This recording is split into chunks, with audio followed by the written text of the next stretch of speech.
Antes de comenzar, quisiera agradecer a todos quienes están participando en vivo y quienes participarán luego en forma atemporal a través de la nube a esta mesa, que le llamamos Sistema Alimentario Resiliente y Soberano, que es la cual queremos partir. Se trata de un tema muy relevante hoy en día con todo el contexto de cambios globales, desde los cambios ambientales, políticos, sociales, que requieren que los sistemas, tanto de producción como de distribución y consumo de alimentos, sean resilientes, sustentables, y que también queremos ver cómo esta resiliencia de todo el sistema alimentario tiene que estar también vinculado con la gobernanza de este sistema, con quiénes gobiernan, de dónde se gobierna, y por tanto con la soberanía de los procesos alimentarios.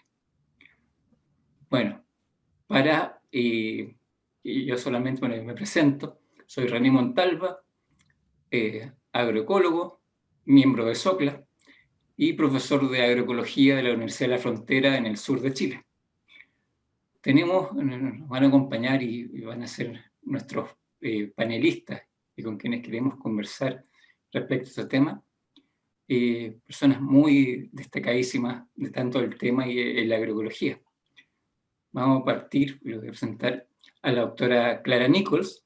La doctora Clara Nichols tiene una tremenda y amplia trayectoria en agroecología, ingeniera agrónoma, doctora en ecología, ha sido la última presidenta de la Sociedad Latinoamericana de Agroecología, de entre otros muchos cargos y actividades que ha ocupado. Actualmente es la copresidenta del Centro Latinoamericano de Investigación en Agroecología, CELIA, y miembro de muchísimos artículos, trabajos y libros, y dentro de los cuales muchos, o varios, sobre todo de sus últimos trabajos, se ha enfocado en la resiliencia de agroecosistemas y sobre todo en la evaluación de esta misma, entre otras múltiples áreas que trabaja.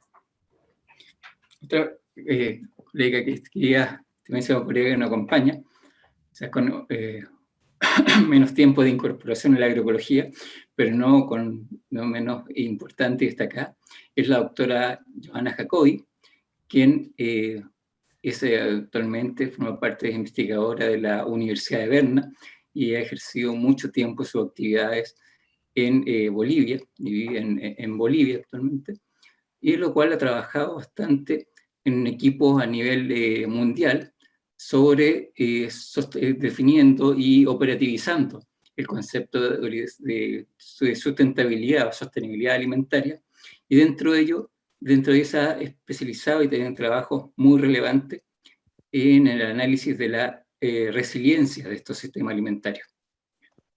Bueno, y finalmente, que van a estar en ese orden de presentaciones, el doctor Eric Hall Jiménez. Eric, agroecólogo y economista, economista de la economía política, tiene un rol destacado en uno de los precursores en la metodología campesino-campesino. Tiene una trayectoria académica y docente muy también destacada. Fue el presidente de Food First, entre otras varias posiciones, y una persona muy especialista y que ha escrito varios libros sobre soberanía alimentaria y temas de economía política y ecología política. Bueno, así que sin mucho preámbulo, les voy a decir cada uno cómo vamos a distribuir el tiempo de esta sesión. Cada uno de nuestros conferencistas, de nuestras conferencistas, van a tener 15 minutos para presentar sus respectivas temáticas, y finalmente tendremos aproximadamente media hora en la cual conversaremos, discutiremos. Por favor, planteen sus consultas, sus inquietudes, sus comentarios a través del chat, para que después de las exposiciones podamos tener estos momentos de compartir. Obviamente con las limitaciones que tenemos por el medio en el cual nos obliga a estar la pandemia, medio que ha tenido sus ventajas y sus desventajas. Dentro de las desventajas, por supuesto, que no nos permite la cercanía que quisiéramos tener. Bueno, sin más preámbulo, por favor, Clara, adelante. Bueno, muchas gracias. Voy a compartir mi pantalla. Un momentito, por favor. Okay.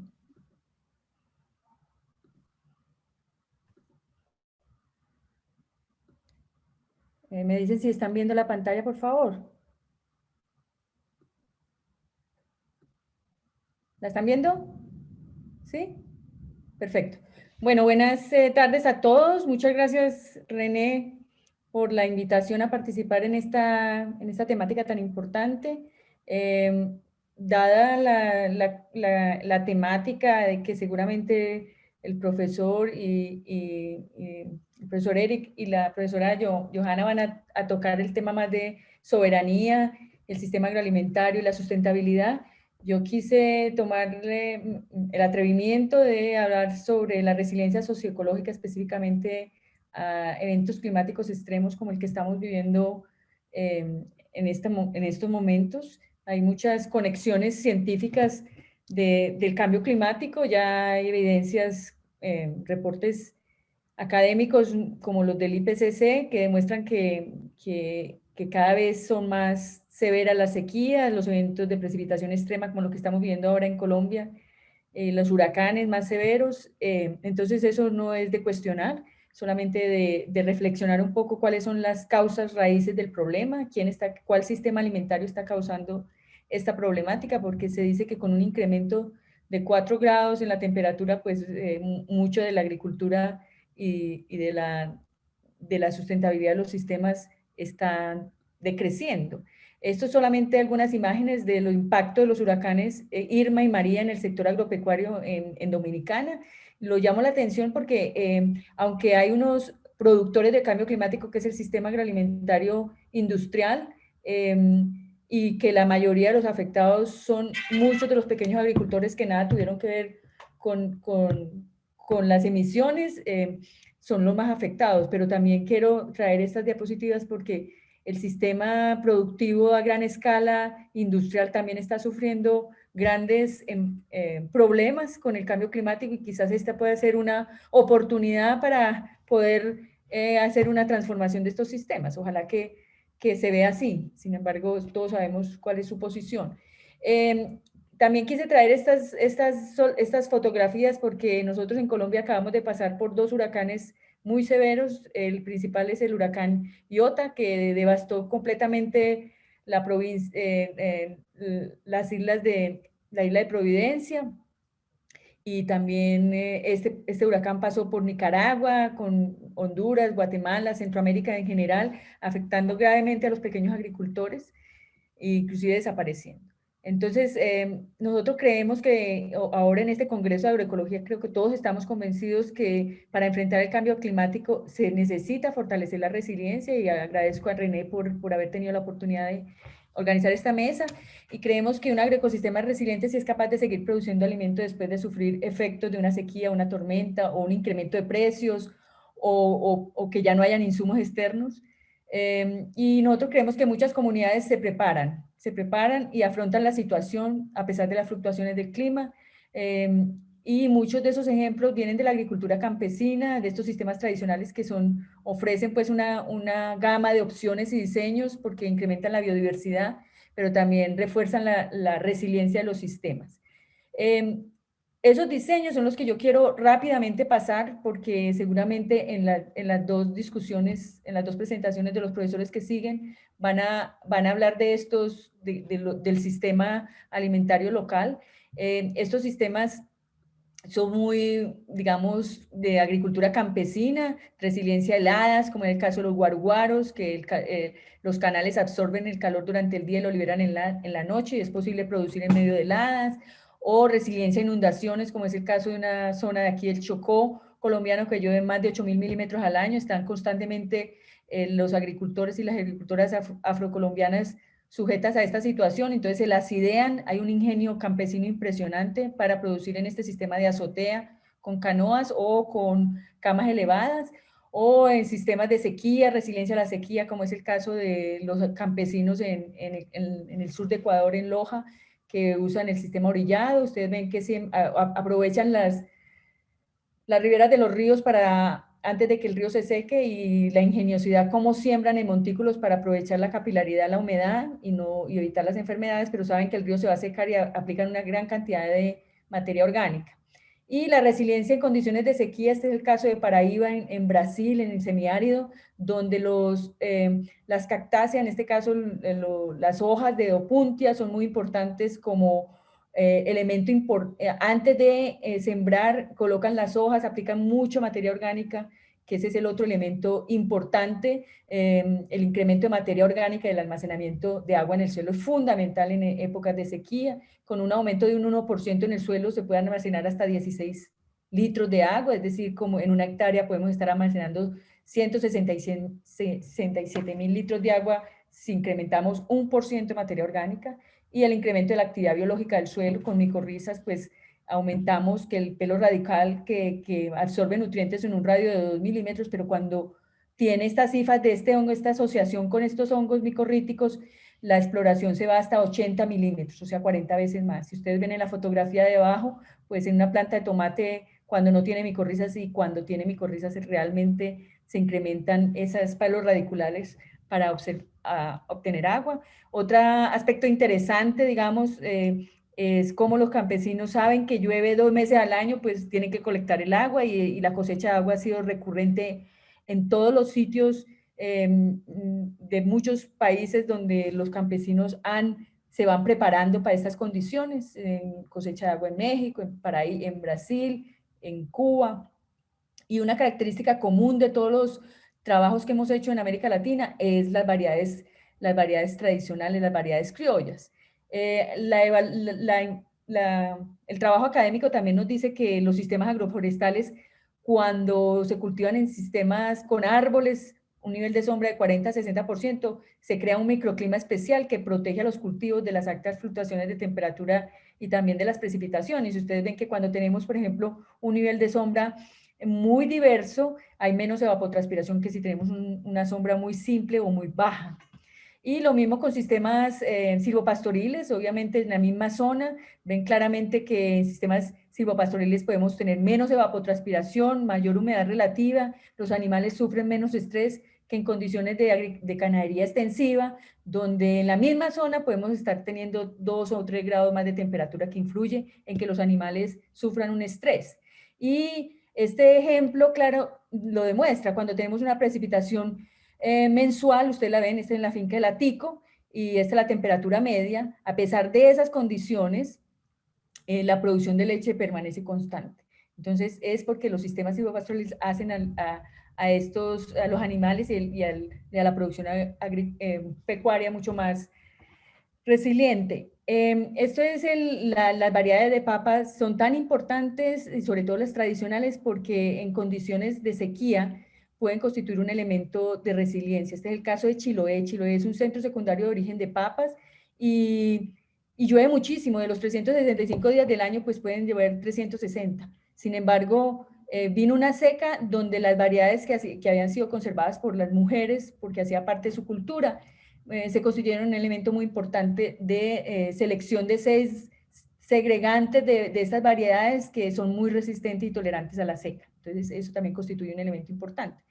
Y como ven, podemos tener muchos eventos climáticos extremos, tenemos que trabajar el concepto de resiliencia y bajo 3 parámetros fundamentales o pilares fundamentales que tienen que ver con la diversidad vegetal, ya sea con diferentes prácticas, sistemas agroforestales, diversidad genética, integración animal, policultivos, manejo del suelo y el agua, ya sea en condiciones de seca o en condiciones de mucha humedad.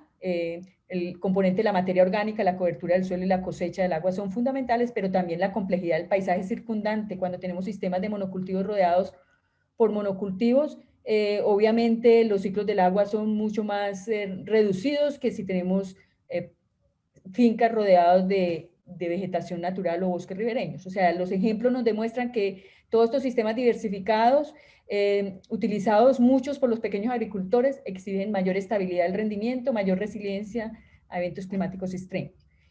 Es muy importante evaluar si realmente, y creo que aquí hay muchos jóvenes en el Congreso y muchos trabajos van en esta dirección de cómo evaluar la resiliencia.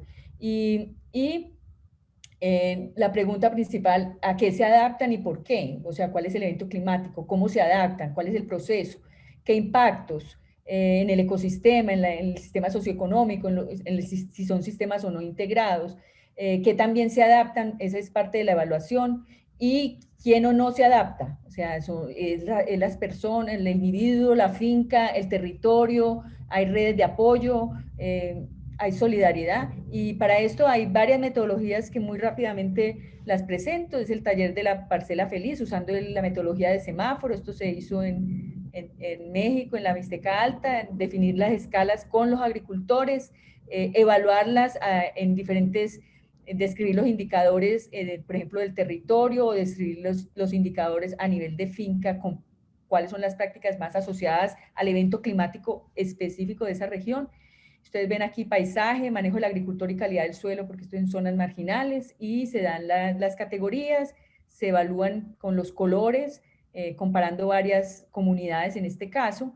Y esto también se constituyó en un elemento lúdico de participación, especialmente mujeres y niños, y también preguntas para poder facilitar el conocimiento y el empoderamiento de estas prácticas, cómo obtener más caritas felices, cómo mantener esas caras felices. Y fue muy interesante ver que los agricultores reconocieron que uno de los aspectos más importantes para poder mantener esas caras felices era la organización social y la educación necesaria para mejorar los indicadores del paisaje. Y esto se puede lograr a través de esta metodología de campesino a campesino, donde ellos exponen. Este es el caso de otra evaluación en Costa Rica, en sistemas agroforestales, donde básicamente se trabaja con el semáforo el verde nos indicaría una baja vulnerabilidad o alta resiliencia, el amarillo vulnerabilidad media y el rojo vulnerabilidad más alta. Y la idea es cómo pasar de uno a otro. Aquí hay varios indicadores. Aquí, como les digo, dependen, los indicadores van a cambiar de acuerdo al evento climático. Aquí, por ejemplo, eran muy relacionados con los huracanes en Centroamérica, y ahí lo que tenían los agricultores era que señalar con una X en qué situación estaban, y hacer una MEVA muy simple comparando. Por ejemplo, aquí estábamos comparando sistemas agroforestales con muy simples como cacao y banano, comparado con un sistema agroforestal mucho más complejo. Obviamente los sistemas agroforestales con una sombra más compleja sufrieron menos a los huracanes, por lo tanto más resilientes. Y la socialización es básicamente ellos contando su propia experiencia, su propia evaluación en sus fincas con sus compañeros. Y lo otro es una metodología relacionada con el riesgo, porque hay muchos niveles de riesgo, unos que son aceptables, que no requieren esfuerzos, otros que son más tolerables, que requieren aquí el diseño agroecológico para poder mantener esos riesgos de niveles que no causen daño, y hay otros como los que nos sucedió desafortunadamente en Providencia, riesgos intolerables que amenazan la seguridad pública, la seguridad alimentaria, las fuentes de agua, y que son muy amenazantes a pesar de que tengamos grandes experiencias agroecológicas. El riesgo está dado por la amenaza, que es frecuencia, intensidad o duración, por la vulnerabilidad, con varios indicadores que se pueden medir con esos tres pilares de matriz paisajística, manejo del suelo y exposición, y la capacidad reactiva, es el conocimiento agroecológico, las habilidades de manejo, la diversidad de actividades, etc. Entonces, esto fue un trabajo que se hizo aquí en Antioquia, en Colombia. Alejandro Henao, un estudiante mío, que evaluamos fincas agroecológicas con fincas convencionales, con varios indicadores de vulnerabilidad. Ustedes ven, cuando uno compara estos pares son muy importantes. Eric tiene mucha experiencia. La amenaza es uno, pero aquí sacamos el promedio de vulnerabilidad y promedio de capacidad de respuesta. Ustedes ven los indicadores de vulnerabilidad en las fincas agroecológicas, son mucho más verdes que en las fincas convencionales, y la capacidad de respuesta, pues ni se diga. En la capacidad de respuesta los agroecológicos tienen muchos más verde, y ustedes ven que aquí hay muchos más indicadores que tienen que ver con la conservación de suelo, porque hay agricultores en zona dependiente, la soberanía alimentaria, la soberanía de las semillas, etcétera. Y cuando comparamos en estas dos fotografías, en estas dos gráficas de AMEVA, ven claramente que las fincas agroecológicas pues están en puntos mucho más cercanos al óptimo que las fincas convencionales. Esto es como tomarle el pulso a los sistemas. Y aquí Alejandro lo que hizo fue ubicar estas fincas en este triángulo del riesgo, donde básicamente las fincas agroecológicas están ubicadas aquí con una alta capacidad de respuesta, muy cercana a 100, con la misma amenaza porque es constante, pero menor vulnerabilidad. Lo mismo en café, con el índice holístico de riesgo en sistemas de café. Llamo la atención porque casi siempre la amenaza no es la que nosotros creemos, porque nosotros pensábamos que íbamos a hacer un trabajo de resiliencia al cambio climático. Sin embargo, en este caso con Mónica Machado, vimos que los agricultores, la principal amenaza es la fluctuación de precio en el café. Entonces, de ahí salen los indicadores. Y ustedes ven que productividad y dependencia de insumos externos constituyen indicadores muy importantes para evaluar la vulnerabilidad y la capacidad de respuesta asociada al sistema. Igual con la misma fórmula, pero aquí lo que yo quiero llamar la atención es que la amenaza es 1. En la gráfica ustedes ven que hay niveles de vulnerabilidad muy altos en varios agricultores comparado con la capacidad de respuesta. Y ustedes ven aquí la fórmula ya, el índice holístico de riesgo, y ven que hay agricultores que están con un índice holístico de riesgo muy alto. Es decir, que cuando tenemos un valor mayor de 2 quiere decir, o sea, entre 1 y 2 quiere decir que tiene un riesgo muy alto, o sea, una resiliencia muy baja. Y vemos claramente que en este grupo teníamos estos agricultores que tenían una alta resiliencia comparado con el resto. Entonces, esa metodología es constante, es cómo colectamos los datos, cómo evaluamos los indicadores, si determinamos indicadores, determinando puntos críticos y volviendo. Esto fue lo que hizo Lady Casimiro en Cuba, agrupando indicadores de soberanía alimentaria, de soberanía tecnológica, energética y de eficiencia económica, que son muy importantes para muchos, y sacar ese índice de resiliencia basado en estos indicadores. Ella lo llevó a porcentaje de 1 a 5, donde si el valor nos daba de 0 a 20%, pues no era resiliente, y mayor de 81 a 100, altamente resiliente.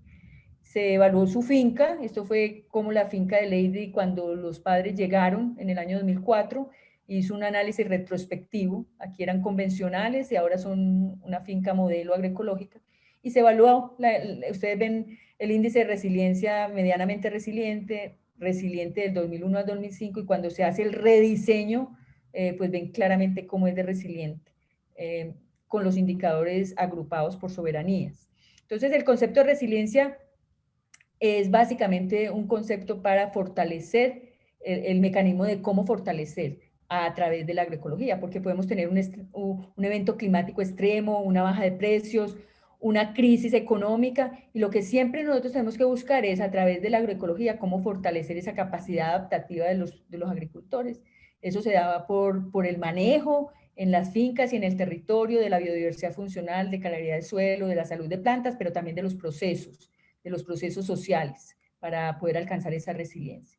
Y finalmente terminar con esto, que me imagino el profesor Eric va a hablar más de estas 3 fases de si queremos reformar, ajustar o transformar el sistema. Usando principios agroecológicos buscamos la resiliencia para pasar de estos sistemas de monocultivo con una organización social débil, donde hay falta de conocimiento, individualismo, sistemas supremamente degradados o que usan mucho agrotóxico, a unos sistemas con fuertes redes sociales de apoyo, acción colectiva, aplicando los principios de la agroecología. Y pues esas son como en resumen las propiedades de un diseño agroecológico resiliente: la conservación de la biodiversidad productiva y funcional en las fincas y en el territorio, que también la parte social, organizativa, formando grupos de autoayuda basados en las necesidades y las aspiraciones del territorio, son muy importantes. Personas que anticipan cambios, es cómo se preparan ellos, cómo rediseñan sus fincas. Alto nivel de cooperación e intercambio, honran ese legado de ser campesinos, se sienten orgullosos y construyen ese capital humano para poder movilizar los recursos a través de esas redes, pero también pensar en esa transformación que seguramente el profesor Eric va a hablar más. Esto es en términos de adaptación, también no es solamente técnica, es también social, es política, involucra redireccionar el futuro y las relaciones de poder en la sociedad, que espero lo discutamos. Y hay muchas maneras: o mantenemos el status quo, hacemos un cambio incremental, o hacemos una transformación radical. Muchas gracias. y espero podemos tener más discusión más adelante. Gracias, René, por la invitación. Muchas gracias, Clara. Bueno, muchas gracias. Sí, están buenos los aplausos con las manitos, ya que no estamos en vivo. Muy interesante, completa presentación sobre esta perspectiva, cómo se aplica, cómo se evalúa en agroecosistemas. Agradecemos mucho. Recuerden, por favor, que pueden plantear sus reflexiones, consultas, ideas por el chat para que en la parte final de esta mesa podamos compartirla y discutirla con los y las panelistas. Muchas gracias. Bueno, continuando con la ronda de presentaciones, voy a dejar con ustedes a la doctora Johanna Jacobi. ¿Me pueden escuchar bien? Sí. Sí. Entonces voy a compartir. Ya, ¿pueden ver mi pantalla? Sí. Ok, perfecto. Entonces, muchas gracias, René, por la organización de la mesa, por invitarme. Buenas tardes a todos, todas, todes. Es una alegría estar aquí. Me da mucho placer poder compartir un poco de mis pensamientos, conceptos y algunos resultados sobre resiliencia en sistemas alimentarios y cómo se puede evaluar. Y quiero empezar con algunas preguntas que a lo largo se va a generar esa presentación. Primero, ¿qué significa resiliencia? También diferencias con resistencia, diferencias con sustentabilidad, porque muchas veces no está muy claro la diferencia, ¿no? Y también la pregunta por qué puede ser importante para un sistema alimentario y un ejemplo de cómo se puede co-crear resiliencia en un sistema alimentario. Primero quiero venir un poco desde la idea como qué es la resiliencia, ¿no? Y un ejemplo para, si entendemos resiliencia como el contrario de vulnerabilidad, podemos empezar con este ejemplo de la gran hambruna irlandesa, ¿no? Que la situación fue la siguiente, que a medios del siglo XIX hubo monocultivos de papa con pocas variedades y sin rotación en grandes partes de Irlanda. ¿Qué pasó? Llegó la fitóftora desde América del Norte y pocos años después se perdió casi el 100% de la cosecha. ¿Qué pasó luego? Hubo más de 1 millón de muertos y también muchos emigrantes a América del Norte, Australia, Canadá y otros países. Una gran tragedia, ¿no? Y las causas de esta gran vulnerabilidad era obviamente poca diversidad, pero también hay otra causa, porque la vulnerabilidad no es solamente ecológica, porque durante esta hambruna continuó la exportación de cereales a Inglaterra para la producción de alcohol. O sea, el uso de plantas comestibles en la presencia de escasez de alimento para producción de alcohol o combustible es algo que también vemos hoy en día. Entonces, eso ya era el caso ahí. Yo creo que es algo muy importante para nuestro entendimiento de resiliencia y vulnerabilidad en sistemas alimentarios. Bueno, para llegar a un concepto de resiliencia socioecológica, yo me baso en un concepto de 3 pilares, que primero es la capacidad de amortiguación, que es como la resistencia de un sistema, ¿no? Que es, resistencia es parte de resiliencia, pero no es todo. Pero aquí eso es el primer pilar. Y eso consiste, por ejemplo, muy fuertemente de la diversidad de los componentes del sistema. Eso es agrobiodiversidad, por ejemplo, biodiversidad de especies, genética, de hábitats. También diversidad de socioeconómicas, por decir, fuentes de ingreso u otras cosas, ¿no? Diversidad es crucial en resiliencia. Pero también pueden ser los medios de vida. Si un hogar tiene acceso a tierra, si un hogar tiene ahorros, ¿no? Eso que no solamente es financiero, sino también las redes sociales que le pueden ayudar. Esa es la capacidad de amortiguación. Por si acaso, eso no es necesariamente completo, es solo un concepto como se podría conceptualizar, ¿no? Segundo, la capacidad de autoorganización también es importante para la resiliencia. Eso se refiere a la reorganización después de un problema, de un choque, por ejemplo, en ecosistemas, pero también la organización social, por ejemplo, en cooperativas, que genera mucha fuerza en el sistema. También la capacidad de autorregulación y de la recuperación del ecosistema y la conectividad del sistema son algunos aspectos de la autoorganización. Y tercero, la capacidad de aprendizaje y adaptación que por ejemplo es el acceso a intercambio de conocimientos o oportunidades de aprendizaje, creación para tener más capacidades. También la existencia y el uso de conocimientos ancestrales y lo que me parece muy importante, una visión compartida del sistema alimentario. ¿Qué queremos? ¿A dónde queremos llegar? Esos son, si entendemos la resiliencia como una fuerza, como algo, una propiedad deseable del sistema alimentario, eso podrían ser 3 de sus dimensiones importantes. Eso voy a aceptar, es un concepto de sistema alimentario, pero quiero llegar más bien a una evaluación de diferentes estudios de caso de sistemas alimentarios en cuanto a su resiliencia.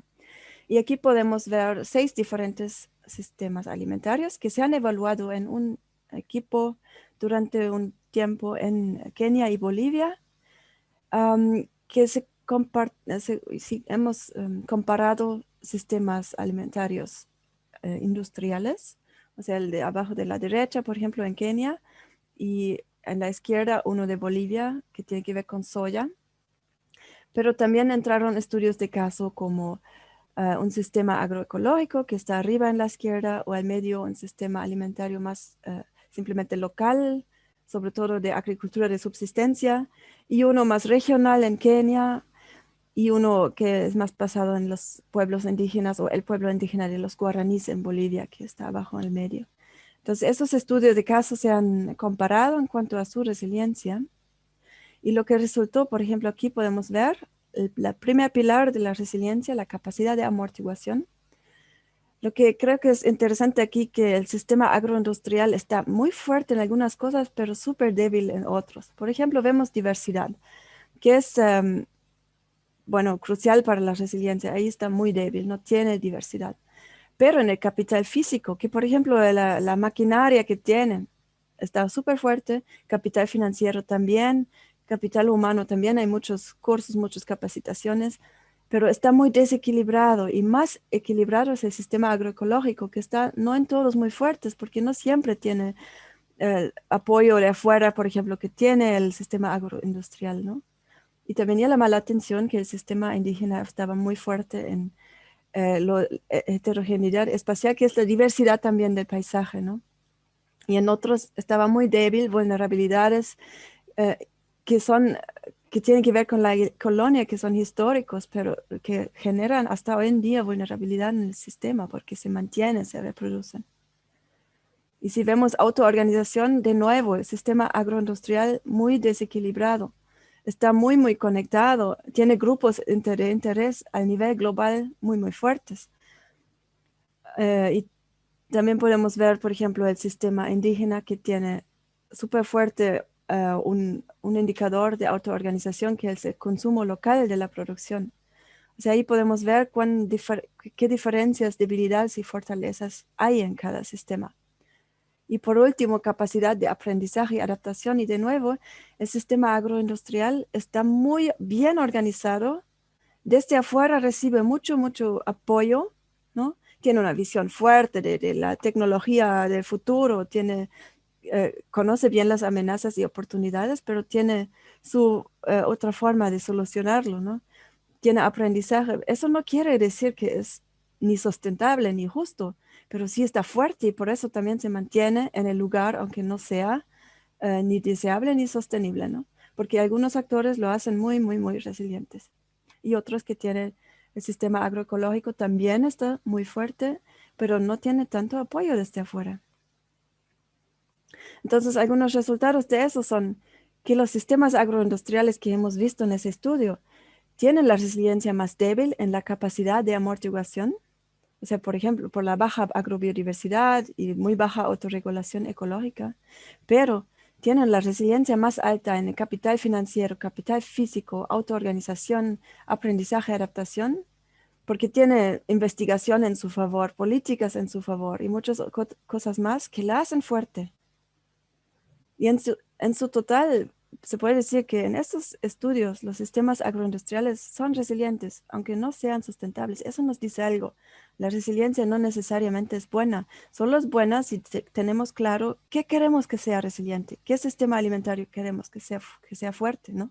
Y fortalecerlo, también debilitar lo que no queremos que sea fuerte, porque no es sustentable ni justo. Este sistema agroindustrial, por ejemplo, tiene desigualdades muy, muy fuertes.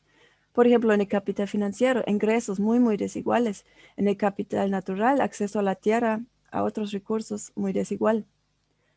Y los sistemas agroecológicos, no voy a explicar todos los resultados, solo los que me parecen importantes para este taller, este fin que queremos discutir, que estos sistemas tenían la resiliencia más equilibrado, pero hay factores externos que causan vulnerabilidad en esos sistemas.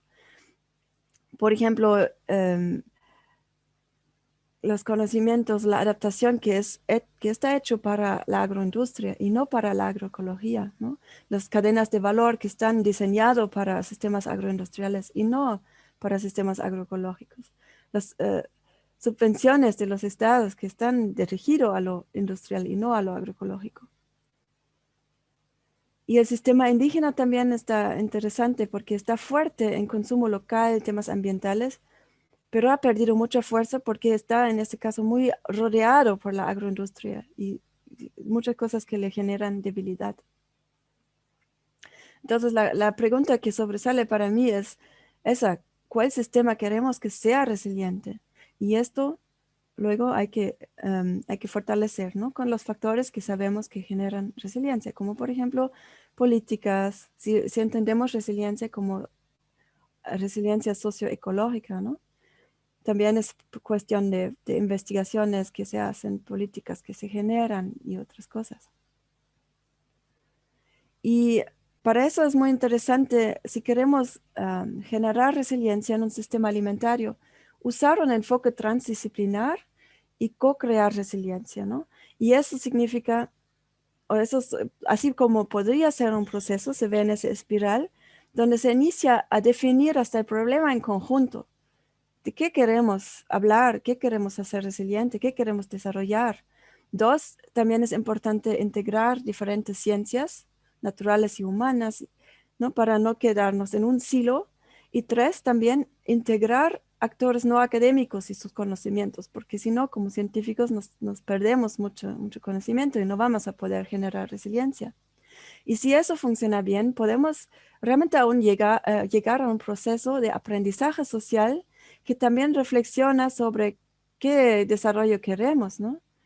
Y llegar a una acción colectiva para implementación o para la transformación del sistema alimentario. Y así se generan, se puede decir, como 3 formas de conocimiento que se necesita para transformar. Primero, un conocimiento sistémico, que es más lo académico, cómo funciona todo, cómo se relaciona, pero luego también tenemos que generar un conocimiento normativo, donde queremos llegar, lo que he dicho, qué sistema queremos que sea resiliente, ¿no? Y luego un conocimiento transformativo, cómo llegamos a lo que hemos definido como deseable. Entonces, en un proceso transdisciplinar, al final se puede llegar a esa espiral quizás y esas 3 formas de conocimiento para la transformación. Y para un ejemplo que se generó, que me parece muy bonito, cómo se generó resiliencia, fue el año pasado, donde estuve involucrado. Es un ejemplo de autoorganización, un pilar de resiliencia, en Santa Catarina, en Brasil. Y la situación fue esta, que un producto de la agricultura familiar, el queso de leche crudo, que es un producto local importante, que fue prohibido por razones de supuesta seguridad de los alimentos. Y era tan prohibido que ni siquiera se podía transportar. Los policías controlaban, decomisaron, no se puede vender ni consumir. Y entonces se organizó un grupo de productores, consumidores, ONGs, investigadores y otros para pensar cómo se puede cambiar esa realidad. Y se organizaban cursos y eventos y una campaña de publicidades en favor del queso de leche crudo. Y se hizo una competencia de quesos tradicionales Y ahí vinieron las autoridades y decían, ese queso es prohibido, no lo pueden probar en su competencia, solo lo pueden oler y tocar y después lo tienen que quemar. Y entonces primero pensamos, eso no podemos hacer, pero luego hemos pensado, lo haremos para ver cuán absurdo es ese reglamento. Y se hizo eso y fue muy triste, ¿no? Los mejores quesos de las regiones se tenían que quemar y generó mucha rabia, pero también mucha atención. Y al final el municipio y luego el estado cambiaron la ley. Entonces eso yo pienso que es un ejemplo de cómo en conjunto, mediante la autoorganización, se genera una resiliencia que ayuda a transformar. Bueno, algunas conclusiones. Yo creo que la pregunta permanece, ¿por qué tiene sentido usar un método científico? Yo creo que la reflexión y sistematización de los procesos, ¿no? Y la comparación y recomendaciones basadas en evidencia es importante, ¿no? Y así podemos estar involucrados en reflexionar, pero también en transformación, o sea, la investigación-acción se puede decir. Y también la resiliencia, si bien es un concepto bien abstracto, pero yo pienso que entenderlo como una fuerza puede facilitar mucho la idea. También resiliencia no necesariamente es algo bueno, es una propiedad del sistema y así se tiene que juntar con algo normativo, porque no lo es en sí, en ese entendimiento que usamos en este estudio. Y también resalta esa pregunta, ¿no? Pensar en qué clase de sistemas que queremos que sean resilientes y cómo lo logramos y cuáles no también. Cuáles tienen que tal vez deshacer su resiliencia para poder transformarse de un estado indeseable a un sistema más deseable. Sí. Con eso quiero agradecerles y estoy emocionada de discutir estos conceptos un poco más allá porque está obviamente muy en desarrollo. Muchas gracias. Muchas gracias, Joana. Gran presentación. Nos dejaste pensando en muchas cosas, las cuales tendremos ahí oportunidad de conversar luego de todas las presentaciones. Les recuerdo a todos que pueden hacer sus preguntas fuera. Hay aplausos de los espectadores. Bueno, y terminamos la ronda de nuestros presentadores con el doctor Eric Paul Jiménez. Adelante, Eric. Gracias, René, y gracias, Johanna y Clara, por establecer todos esos fundamentos sobre la resiliencia. Buenas tardes a todo el mundo y toda la mundo. Voy a compartir mi pantalla y empezar.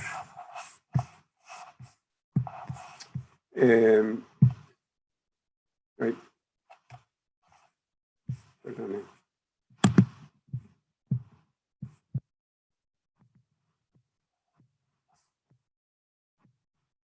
Ya. Bueno, mi participación se llama Umbrales Soberanas, Agroecología y la Resiliencia Agraria. Como ya explicó Clara, la agricultura se encuentra en medio de las varias crisis mundiales que estamos pasando, como el calentamiento global, el hambre, el sobreconsumo energético, del agua, y sobre todo está dominado por el sistema industrial de alimentos, y por eso se habla mucho más de la resiliencia a nivel mundial, por ejemplo, en los acuerdos de París y todas las conversaciones internacionales sobre el cambio climático y incluso de la pandemia y demás. Entonces, la resiliencia, digamos, tiene diferentes interpretaciones. Y como vemos, sobre todo para el cambio climático, la resiliencia se enfoca mucho en lo que es la mitigación, o sea, de reducir las emisiones, y la adaptación, de reducir la vulnerabilidad a los cambios climáticos, o sea, los daños directos, ¿no? Cómo adaptamos al cambio climático. Esas son las conversaciones que predominan en, digamos, en las estrategias globales de la agricultura y cambio climático. Y eso están basados realmente en un concepto de resiliencia que viene de los ecólogos globales, que se basa en lo que es el ciclo adaptativo, que más o menos es eso de que un sistema ecológico acumula materia biológica, energética, etcétera, pero luego pasa por una crisis, se derrumbe y luego se vuelve a organizar. Y cuando se vuelve a organizar hay como dos posibilidades, o desaparece o se organiza a un nivel superior. Y eso es un supuesto, incluso entonces hay una jerarquía de ese ciclo adaptativo, porque si cada vez que se organiza, se va organizando más grande, más ampliamente, y se van perdiendo pequeños sistemas ecológicos, digamos, los pequeños sistemas que no pudieron adaptarse a las nuevas condiciones, no pudieron recuperarse, se van perdiendo y vamos buscando equilibrios cada vez más amplios. Eso es la panarquía. Este concepto de resiliencia es un concepto inminentemente biológico, ¿sí?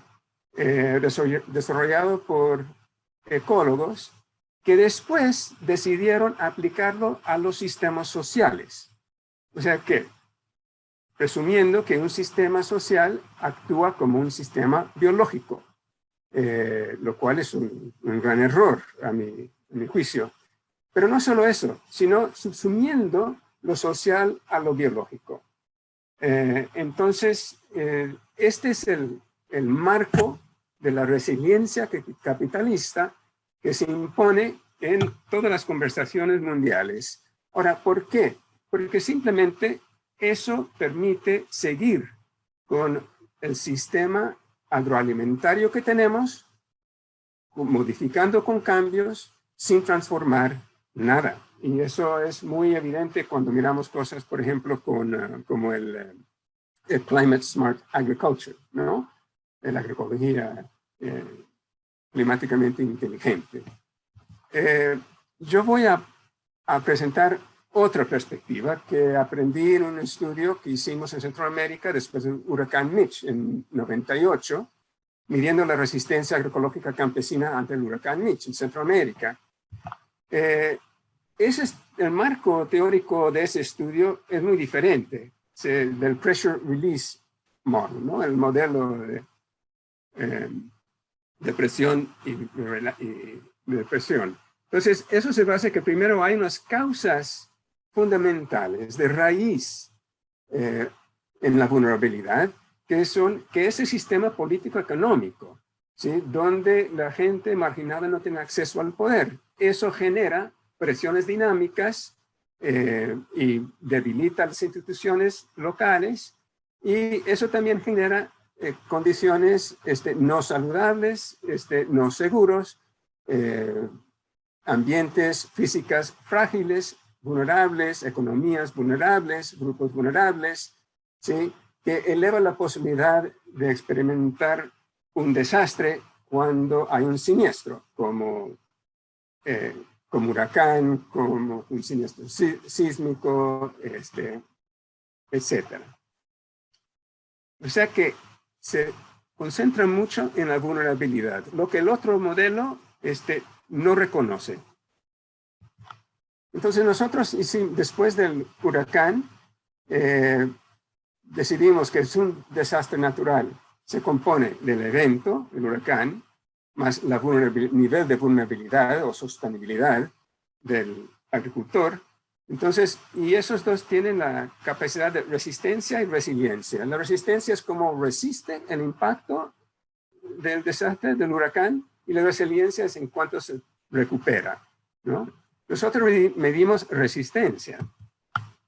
Lo medimos en Nicaragua, Honduras y Guatemala en más de 900 parcelas pares. O sea, un agricultor agroecológico y su vecino convencional. Y comparamos el nivel de resiliencia o resistencia entre ambos.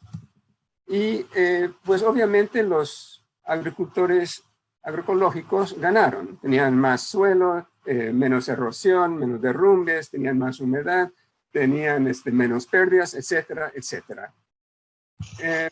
También lo que descubrimos es que la resiliencia tiene un umbral.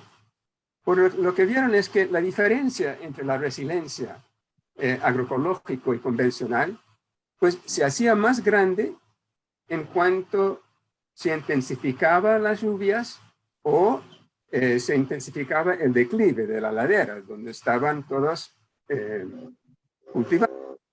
Entonces se ve como la diferencia entre ambos, o sea que los agroecológicos van ganando más y más y más, hasta llegar a un momento donde las lluvias eran tantas y el declive de la ladera era tanto que también los agroecólogos perdieron todo. O sea, la diferencia entre agroecológico y convencional se pierde. Entonces hay un umbral. Y ahí los campesinos entonces entendieron muy bien el problema. El problema es que la agroecología te sirve hasta cierto momento. Y después lo que necesita es una reforma agraria, porque nosotros no debemos estar aquí en esta ladera tratando de sobrevivir. Debemos estar en la tierra plana que ahora lo tienen las corporaciones y los grandes terratenientes. Nosotros pensamos que a lo mejor el estudio iba a convencer a los gobiernos de Centroamérica de reconstruir su agricultura agroecológicamente, pues nada que ver, decidieron más bien iniciar el plan Puebla-Panamá, abandonaron completamente la agricultura y se rifaron por las manufactureras, ¿verdad? Y también después pusieron a los tratados de libre comercio, ¿sí? Lo que terminó de destruir los mercados para los pequeños campesinos, porque agroecológicos y convencionales igual. Porque realmente los tratados lo que se tratan es de deshacerse del exceso de productos que se producen en el norte, mandarlo al sur y reventar los mercados en el sur. Obviamente esa sobreproducción, que es lo que vemos que ha empezado más o menos del siglo pasado, a inicios del siglo pasado, y ha seguido hasta hoy en día, sobre todo durante la Revolución Verde. Esos son los precios de los productos. El precio de los productos ha ido bajando. ¿Por qué? Porque hay demasiado producto. Eso es la sobreproducción. Eso es lo que nos trae la agricultura industrial. ¿Sí? Y eso le dio la bancarrota al pequeño agricultor. ¿Sí? Llevándolo a la bancarrota, entonces lo que miramos también es una transición agraria, donde el número de fincas desde 1930 ha ido bajando. Esto es de Estados Unidos, pero está pasando por todas partes del mundo. Y el tamaño de las fincas ha ido creciendo, pero la tierra bajo cultivo es igual. ¿Qué quiere decir? La tierra se está concentrando en grandes manos, ¿sí? Y hay una minifundización de la agricultura, lo cual hace inviable económicamente a las pequeñas parcelas. Eso es parte realmente también del plan de los gobiernos. Eso es del Banco Mundial. Lo que ellos pretenden es que los campesinos pobres prestarles dinero para que puedan comprar los insumos de la Revolución Verde, conectarles a mercados para que sean semicomerciales y luego comerciales, conectándose a los mercados mundiales hasta ser agricultores avanzados. Pero eso contempla la migración fuera de la agricultura de la mayoría de los campesinos y campesinas, ¿sí? Una mayor concentración de recurso agrícola en pocas manos. Entonces vemos que la resiliencia, de esta manera, hay diferentes formas de entender la resiliencia, como Johanna también expuso muy claramente. La resiliencia industrial, pues realmente tiene el apoyo de los bancos, tiene el apoyo de las leyes, tiene el apoyo de los mercados. Mientras la resiliencia agroecológica, pues realmente es más resiliente ecológicamente y a veces a nivel de la comunidad, pero no tiene pero es muy vulnerable frente a la agricultura industrial, los mercados industriales, ¿sí? Nosotros cuando hicimos un estudio sobre la resiliencia, encontramos una serie de actitudes por parte de la gente muy interesante. Por ejemplo, comunidades indígenas que nos decían, la resiliencia es un término racista, porque obliga a nuestras comunidades a adaptarse a una situación negativa que ellos no crearon.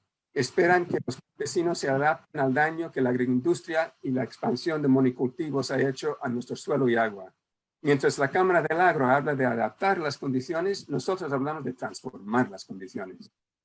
No podemos seguir adaptando las condiciones. Hemos sufrido 3 años de sequía. Tenemos que denunciar los que contribuyeron al modelo agroexportador y el gobierno que tiene que asumir la responsabilidad.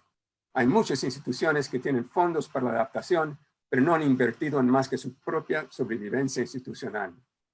Se percibe la resiliencia como resignación y adaptación. Las agencias insisten en enfocar sobre la resiliencia porque no tienen ideas. Así que se involucra la gente, pero a la hora de seguimiento nunca hay dinero. O sea que no quieren enfrentarse con el modelo agroindustrial. Entonces, este tipo de enfoque sobre la resiliencia, específicamente sobre la adaptación, en vez de la transformación, invisibiliza los asuntos agrarios estructurales de la discusión y de la práctica. Entonces, tenemos que hablar de adaptación, mitigación o transformación. Queremos, como decía Johanna, queremos resiliencia agroecológica y vulnerabilidad agraria, resiliencia como adaptación a la condición desigual agraria, resiliencia como falta de plataforma agraria, financiamiento para los ricos y resiliencia para los pobres, políticas de resiliencia o acciones para transformación. Yo creo que para terminar, avanzo unas políticas estructurales, yo creo, muy importantes. Yo creo que hay que limitar la producción y controlar el mercado. Porque si no controlas el mercado, los que controlan el mercado son los que tienen más poder de mercado. Y van a seguir sobreproduciendo y llevando a todo el mundo a la bancarrota. Hay que poner cuotas a la producción, pero condicionados a la práctica agroecológica. Y un buen precio, la paridad, una garantía. O sea, yo a usted le aseguro un buen precio para su producto, pero usted no va a sobreproducir y no va a producir de manera que no sea agroecológica. Hay que restablecer las reservas de granos que controlan los precios y hay que internalizar las externalidades para nivelar la competición en el mercado. Estoy tan seguro que si las palmeras, las grandes granjas porcinas tuvieran que pagar los daños ecológicos que hacen, ya no serían viables. Entonces hay que desmantelar los monopolios y construir los circuitos cortos de procesamiento y distribución. Necesitamos reformas para la construcción de la resiliencia agraria campesina e indígena. Yo creo que si nos quedamos hablando solamente de la resiliencia ecológica o agroecológica a nivel de finca o a nivel de región o de comunidad, nosotros siempre vamos a estar en desventaja frente al sistema agroalimentario. No creo que se pueden convivir. Yo creo que realmente hay que desmantelar y derrumbar al sistema agroalimentario para poder asegurar la resiliencia de nuestros pueblos rurales, campesinas e indígenas y encontrar otro tipo de transición agraria. Gracias.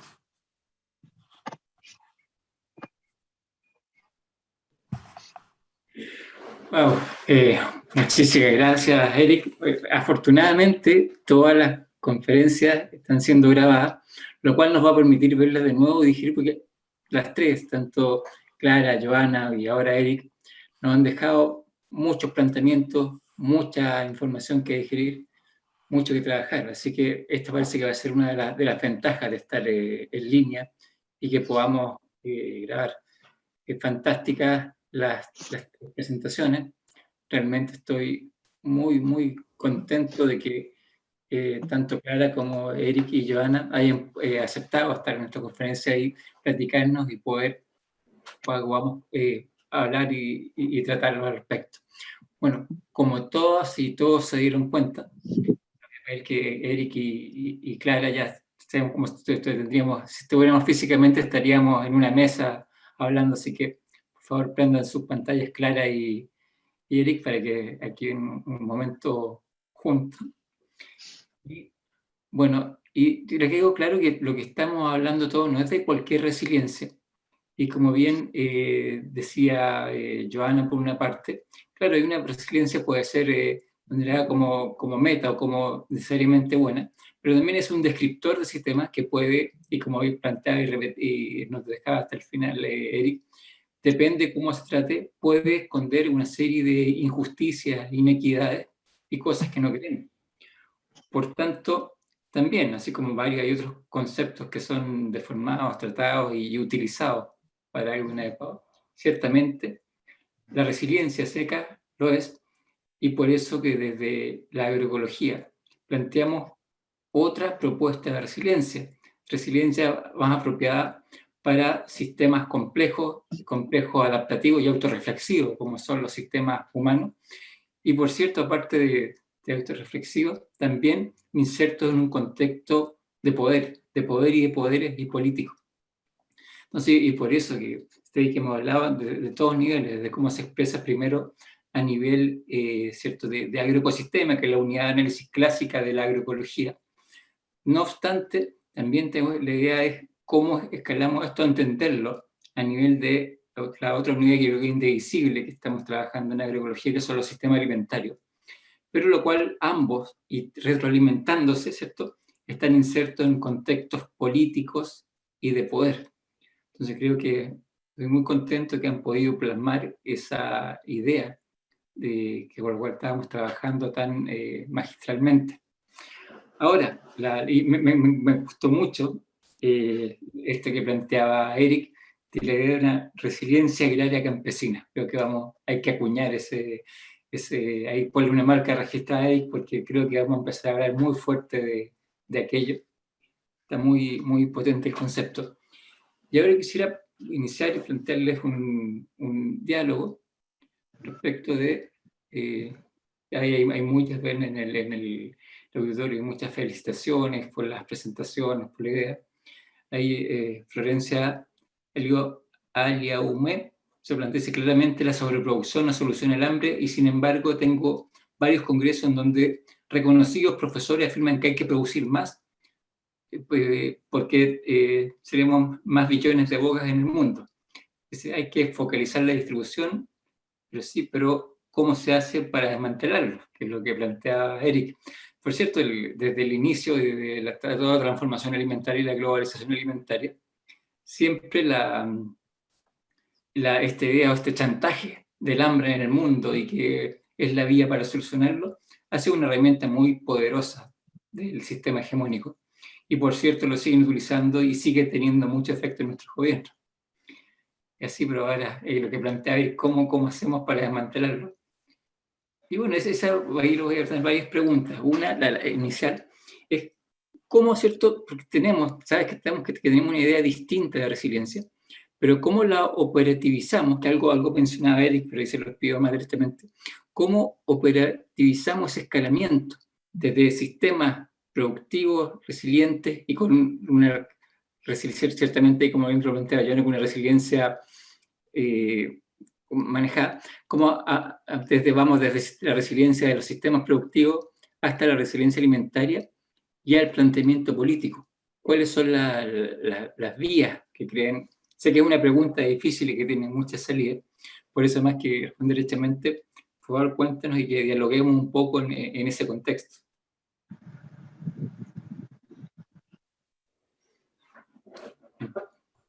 Sé que...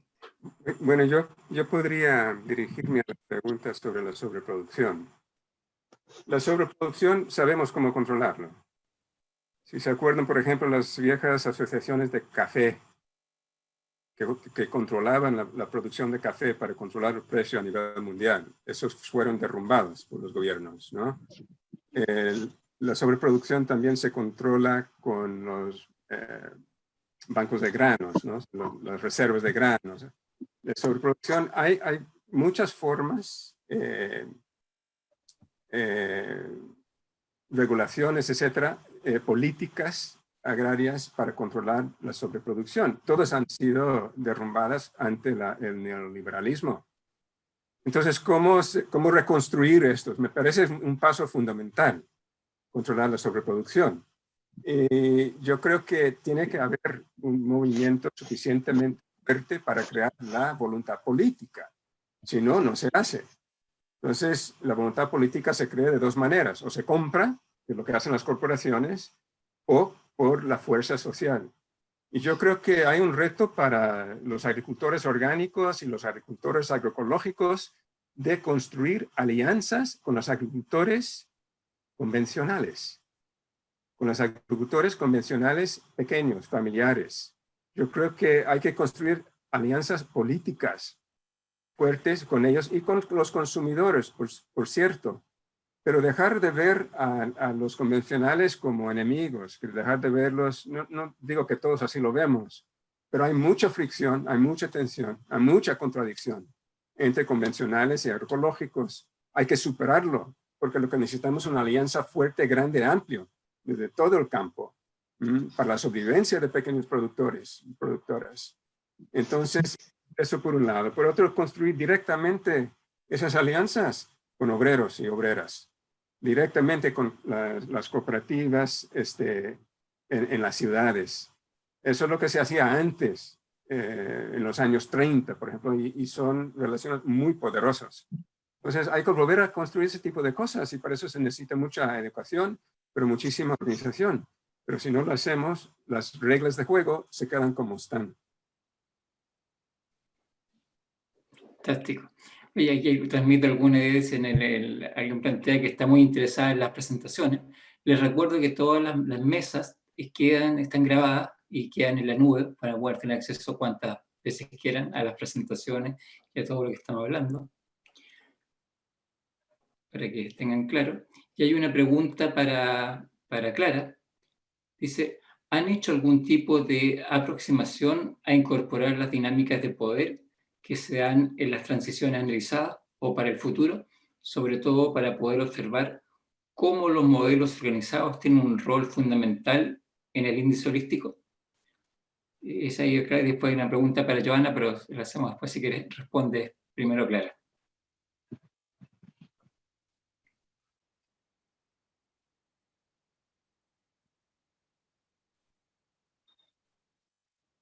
¿Clara?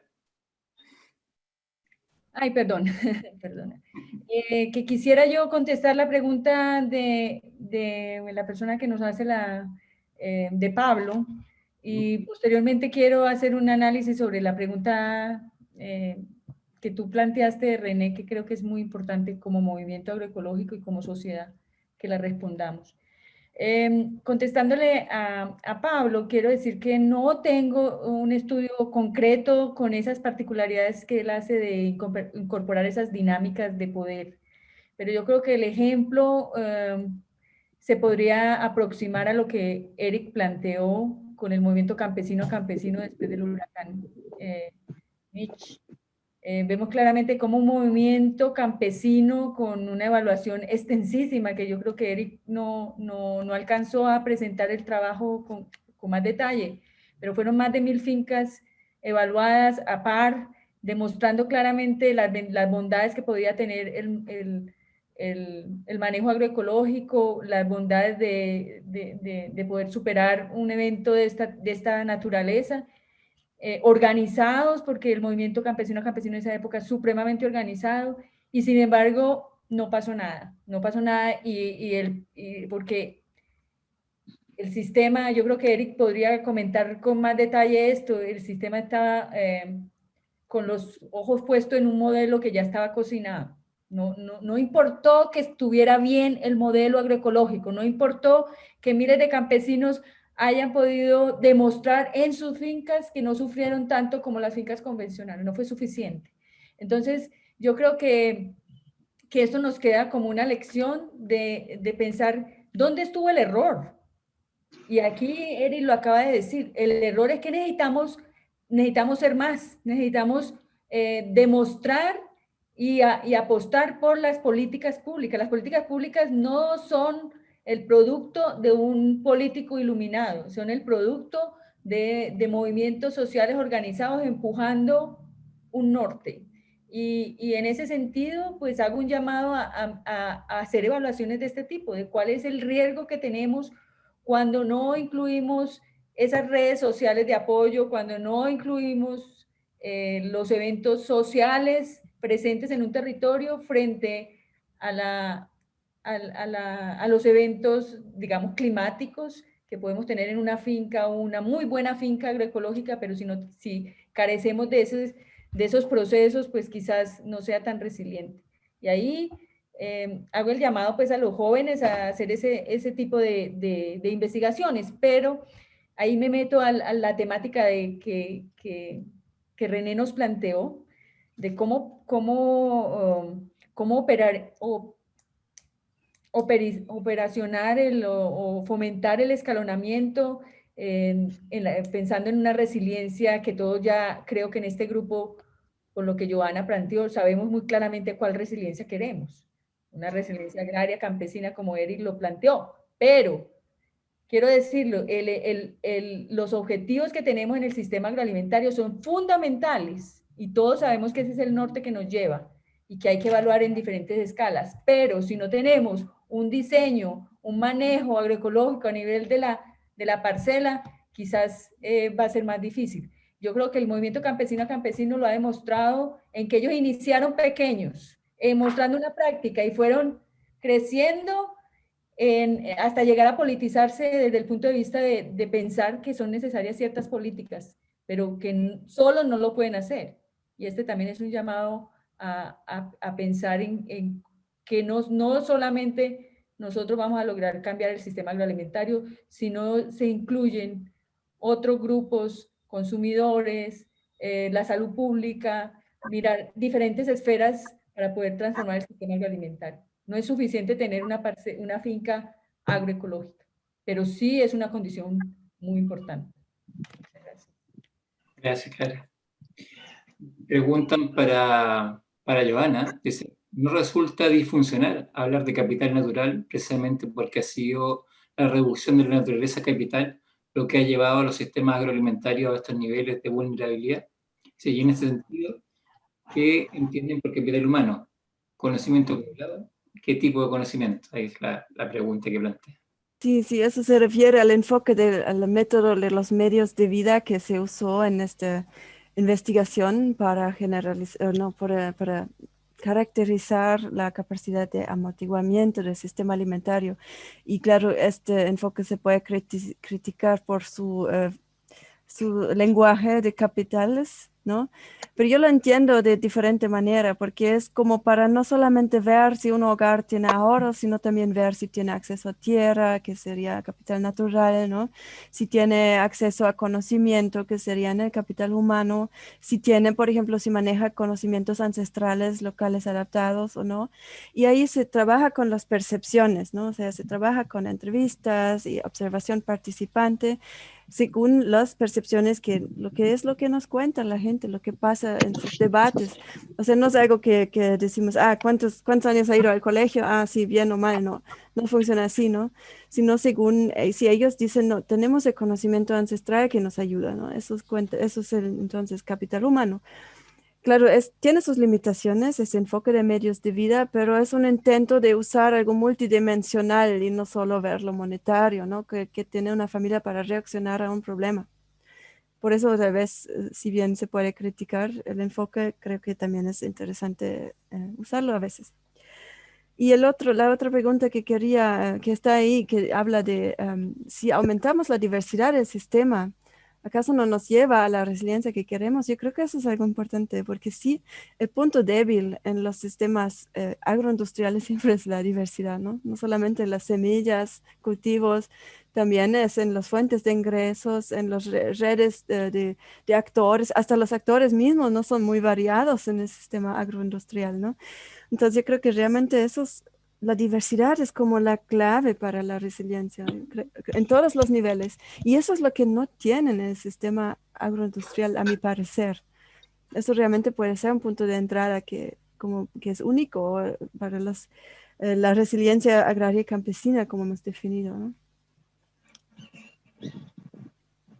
Fantástico, creo que quedó muy clara la respuesta. Y quisiera preguntar, porque cuando hablamos de la operativización, desde todas estas perspectivas, tanto lo que has hablado tú, Clara y Eric, me queda dando mucha vuelta la idea, que una idea bien completa que han hecho el equipo en el cual participas dentro de la Universidad de Berna, pero con muchos socios a nivel mundial, que es esta propuesta que han hecho de sustentabilidad alimentaria, o sostenibilidad alimentaria, como ahí en castellano es difusa. Pero, ¿qué crees que podría aportar? Porque siempre creo que resulta muy útil para la agroecología. ¿Qué crees que podría aportar esta propuesta para enlazar y para operativizar lo que hemos conversado ahora en esta jornada? ¿Quién, yo? Sí. Okay. Bueno, en este concepto de sustentabilidad está la resiliencia como un pilar, ¿no? Es como una precondición para un sistema alimentario. Para poder ser sustentable y justo, tiene que tener resiliencia, porque si no, no va a poder funcionar, no va a poder resistir, no va a poder existir, ¿no? Sin resiliencia, sin fuerza. Y la otra parte de la pregunta era que cómo sirve eso para operacionalizar los conceptos. ¿O me puedes explicar qué es lo que quería saber? Sí, que en el fondo es una pregunta bastante abierta, que en el fondo creo que la idea de sustentabilidad alimentaria, como lo han trabajado en este grupo, ayuda a operativizar muchos discursos y procesos en una idea, en un concepto más complejo. Era que le pedía Sí, aquí claro. un poco. Esa es la idea de moverse de una vez de un concepto de seguridad alimentaria que no tiene nada que ver con justicia ni sustentabilidad, a algo más que incluye diferentes dimensiones como el derecho humano a la alimentación y también la ecología, ¿no? Esas dimensiones que no están en los conceptos clásicos. O sea, juntar esto, lo que se necesita para que un sistema alimentario puede ser funcionar a largo plazo de una forma deseable. Ese es el intento y es difícil operacionalizar porque hay muchas cosas que tomar en cuenta, ¿no? Pero no sé si me voy a extender mucho en eso ahora porque realmente yo pienso que la pregunta aquí que deberíamos poner es cómo podemos llegar a un concepto crítico de resiliencia que nos sea útil para fomentar los sistemas que queremos fortalecer. Bien, queda muy claro. Oye, recuerdo que hay una pregunta en el chat que todas las presentaciones y todo lo está siendo grabado y va a estar disponible todas las mesas en la página del Congreso, así que no se preocupen si llegaron tarde. Lo que se perdieron pueden retomarlo en la grabación del Congreso. Hay una gran dificultad está en que los jóvenes ya no quieren sembrar la tierra. Y ese es el punto que genera alta vulnerabilidad del sistema agroecológico a largo plazo. Sí, es cierto, hay un tema que vemos que una de las consecuencias del modelo ha sido el exterminio de los agricultores. Y efectivamente, cuando a nivel de finca evaluamos muchos de sistemas que nos parecen tremendamente resilientes por el conocimiento, diversidad, etc., finalmente colapsan porque ya el agricultor no está. Entonces ahí es un elemento, claro, que obedece más bien a políticas públicas, y nos lleva a lo que estábamos hablando, cómo impulsar a estas políticas públicas, en lo que hacen los gobiernos, que no lo hacen solamente porque busquen o tengan un conocimiento u otro, sino porque también hay dinámicas de poder y de influencia. Entonces, claro, a veces eso nos frustra. A mí me gustaría comentar, René, sobre esto, porque muchas veces se le carga al agricultor todo. Los agricultores y agricultoras tienen que producir de manera sana, tienen que producir productos sanos, ecológicamente sustentables, y todo se le carga al agricultor y no se compensa con el precio que recibe. Y no se compensa con el precio que recibe porque con ese precio que recibe tiene que pagar todo. Tiene que pagar vivienda, educación, salud, transporte, todo tiene que pagar a cuenta personal. ¿Por qué? Porque los servicios públicos han desaparecido. Yo creo que hay que hacer mucha conciencia en la sociedad, de que si nosotros queremos esas cosas, si nosotros queremos quitarle carbono a la atmósfera, si queremos comer bien, nosotros tenemos que invertir en el campo y dejar de extraer solamente del campo. Tenemos un sistema extractivista en este momento, no solo extrae nutrientes, ¿sí?, sino que también extrae valor, que podía quedarse en el campo, circulando en el campo. Y si no, hay que regresar ese valor al campo. O sea que hay que invertir en las infraestructuras públicas, hay que invertir en la educación pública, hay que invertir en salud pública. El campo tiene que ser un buen lugar para vivir. Y los productores y productoras tienen que recibir un buen precio. Entonces, no tendría que ser tan grande si realmente la sociedad tomara la decisión de invertir en el campo. O sea que tenemos que revertir el flujo de valor de campo hacia la ciudad, de ciudad a campo, si queremos alguna sustentabilidad y algún futuro en este mundo. Y yo creo que tenemos pues, ideologías que no están a nuestro favor. Están los ecomodernistas que dicen que todos tenemos que ir a las ciudades y vivir en las ciudades. No, es al revés. Tenemos que volver a poblar el campo de manera buena. Tenemos que traer el campo a la ciudad. Sí. No irnos todos a la ciudad. Son insustentables a largo plazo. Entonces, yo creo que realmente es un cambio ideológico muy fuerte. Es un cambio muy históricamente profundo, porque desde la revolución industrial estamos pensando en la ciudad. Entonces, con razón, los jóvenes no pueden estar en el campo, no quieren estar en el campo, porque no hay un buen futuro para ellos, a menos que cambiemos cómo se distribuye la misma riqueza del campo y la riqueza que se produce en la ciudad. Sí, están perdona, muy de acuerdo contigo en el chat, Eric, y estaban ahí proponiéndolo antes que lo hablara, así que creo que hay acuerdo en el foro. Claro, adelante. Sí, no, a mí me gustaría reflexionar un poquito sobre, o discutir, o contestar un poquito esa pregunta tan importante que hace Marta Elena Montaño, porque todos lo sabemos. Esa es una de las principales vulnerabilidades que tenemos, no solamente los modelos agroecológicos, los modelos de la agricultura en general, porque el agronegocio no es para los jóvenes del campo. Tampoco quieren, son grandes multinacionales que vienen, ni siquiera son nacionales, ni siquiera la riqueza se queda en nuestros países, o sea que es una vulnerabilidad de doble para todos. Pero yo creo que es muy importante entender por qué los jóvenes no se quieren quedar en el campo. Porque la educación que reciben en las escuelas, y Eric que estuvo con nosotros trabajando en una escuela aquí en Damasco, en Antioquia, donde nosotros tenemos una finquita, y veíamos que la educación que le dan a los niños y a los jóvenes es la misma que le dan a los jóvenes de la ciudad. O sea, la educación expulsa a los jóvenes del campo. Pero también tuvimos una gran sorpresa con Eric, cuando estábamos trabajando en las huertas de esa escuela, que los niños no querían, los llevaban por una hora a trabajar con nosotros, los niños no querían regresar a la aula. Porque siendo campesinos, siendo hijos de campesinos, nunca habían estado expuestos a poder sembrar. Querían hacerlo, pero la educación que tienen está totalmente desfocalizada de la realidad que ellos tienen. Es una educación que expulsa a los niños porque les dice, ser campesino es lo peor que usted tiene que hacer, usted se tiene que superar y usted se tiene que ir de la ciudad. Entonces, esos son mensajes que no vienen solamente del sistema educativo, son mensajes que vienen de toda nuestra sociedad, porque nosotros no valoramos al campesino, nosotros no valoramos a la gente que nos consume los alimentos todos los días, no valoramos su trabajo, ni siquiera como investigadores. A veces, mucha de la investigación de nosotros usa el trabajo de los campesinos para poder nosotros publicar. Entonces, yo creo que tiene que haber una revolución no solamente agraria, sino mental, porque estamos mal, estamos muy mal, desde las universidades estamos mal, desde los colegios estamos mal, de la educación que le llega a los niños en la escuela estamos mal.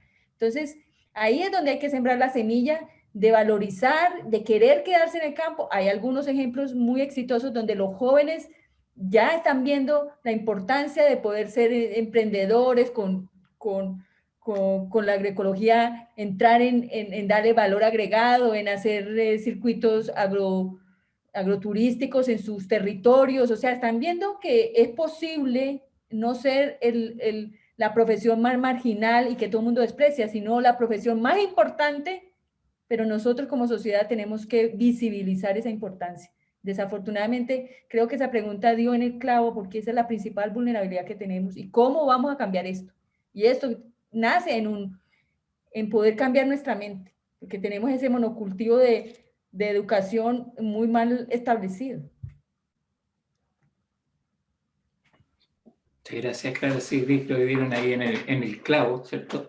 Hemos transitado desde resiliencia a nivel de ecosistemas, que implica que tiene que ser distinto en el sistema alimentario, pero hemos llegado al planteamiento de una resiliencia distinta y para la cual en realidad necesitamos transformar la sociedad.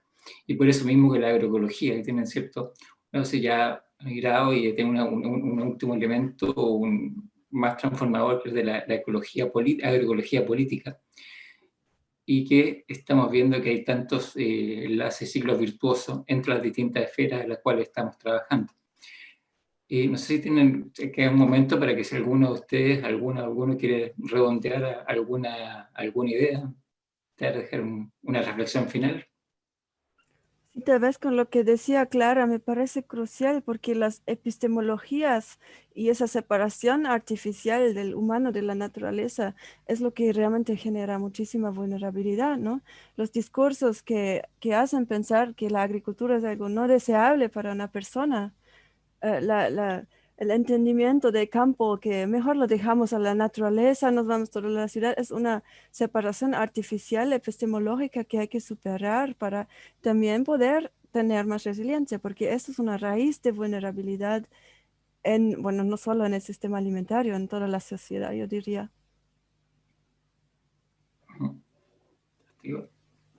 No sé, Eric, ¿quisieras decir algo?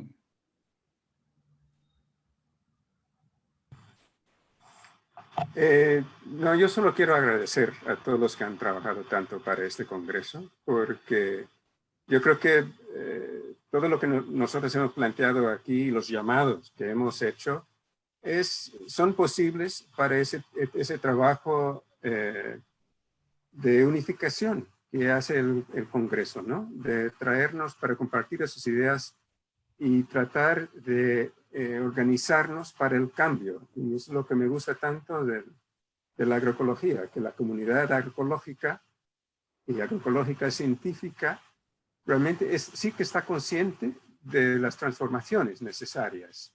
Están buscando las formas de hacerlo. Entonces agradezco tanto a los que trabajaron tanto para el Congreso, los panelistas y también a los que asistieron a nuestra sesión. Gracias. Bueno, yo también quiero, antes de que nos vamos, agradecer a René por retarnos a esta discusión tan enriquecedora, a los que participaron por las preguntas también que nos ayudan a reflexionar y a repensar el camino de la agroecología, el camino de nuestra sociedad, pero también hago un llamado a también, a pesar de los análisis y la reflexión, a actuar. Cada uno de nosotros es un ente que tiene que ser activo en lo que haga, sea profesor, sea académico, sea investigador, sea agricultor, sea lo que sea, consumidor, actuar con conciencia y a esa unidad que llama Eric.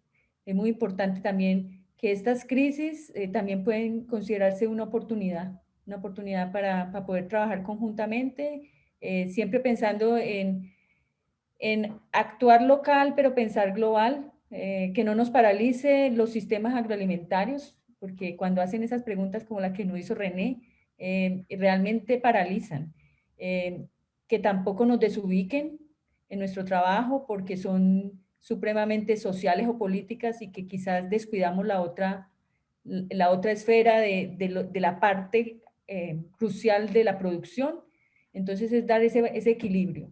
Y ese equilibrio lo damos cuando hacemos cada uno de nuestras cosas conscientes y pensando en ese norte. Entonces, muchas gracias a todos, a los jóvenes, que sepan que estamos ahí para apoyarlos en lo que necesiten, y al Congreso, el gran esfuerzo que hizo. Sé que no es fácil, quisiéramos tenerlos a todos en vivo y en directo en una sala, no se pudo, pero esto también nos da la oportunidad de que mucha gente participe. Entonces, muchas gracias a todos.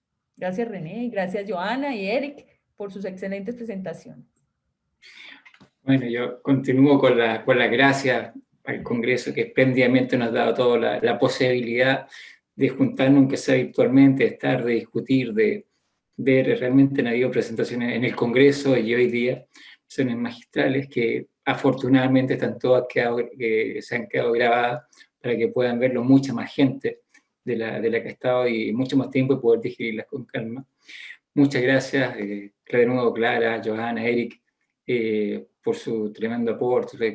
Súper satisfecho, muy, muy contento. Creo que la gente también que estaba participando y la que va a participar va a estar muy contento de esto. Muchas gracias a Pablo ahí que nos ayudó con todo el soporte técnico en la sesión. A la orden. Gracias, Pablo. Y, nada, y continuar, nos queda todavía un ratito, algunas pocas actividades de este congreso, le hemos sacado el jugo, estamos muy cansados, pero muy contentos del producto que ha habido.